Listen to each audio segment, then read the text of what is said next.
বার্তা এক নজর, সবার খবর সমান নজর।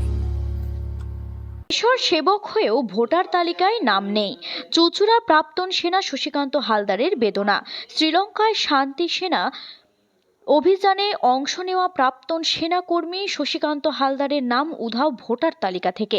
চুঁচুড়া পুরসভা ৮ নম্বর ওয়ার্ডের কাপাসডাঙ্গা শিবতলার বাসিন্দা ৮৭ বছর বয়সী শশীকান্তবাবু ভারতীয় সেনার মেকানিক্যাল ইঞ্জিনিয়ারিং বিভাগে ৩ দশক কাজ করেছেন। ২০০২ সাল পর্যন্ত ভোটার তালিকায় নাম ছিল, এমনকি ২০২৪ লোকসভা নির্বাচনেও ভোট দিয়েছেন তিনি। অথচ এবারে তার নাম মুছে গিয়েছে তালিকা থেকে, পাননি এনুমারেশন ফর্মও। অসুস্থ শরীরে এখন তাকে নতুন করে ফর্ম পূরণ করে নাম তুলতে হবে। শশীকান্ত বাবুর ছেলে বিনয় হালদার অভিযোগ, যে মানুষ সারা জীবন দেশের সেবা করেছেন তার নাম বাদ গেছে নির্বাচনের ভুলে। এটা অন্যায়। নির্বাচন কমিশন জানিয়েছেন, যাদের নাম বাদ গেছে তাদের প্রমাণপত্র সহ নতুন করে আবেদন করতে হবে। দেশের সেবক হয়েও আজ ভোটাধিকার থেকে বঞ্চিত শশীকান্ত বাবু। এ যেন এক বেদনাদায়ক অবহেলার ছবি। তা সত্ত্বেও তার নামটা ডিলিটেড হয়ে গেছে।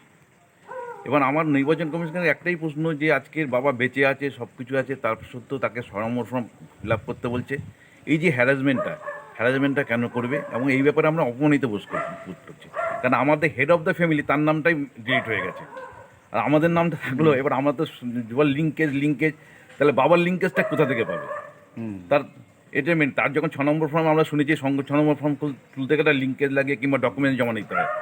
নির্বাচন কমিশন বলছে যে ডকুমেন্টস লাগবে না পুরনো ভোটারদের 2000 ভোটে কিংবা 2025-এ, কিন্তু 2000-এর নাম দিয়েছিল, ভোটার লিস্টের নাম ছিল, এবং যে 2024-এ যে লোকসভা নির্বাচন হয় সেখানেও সে কিন্তু ভোট দেয়।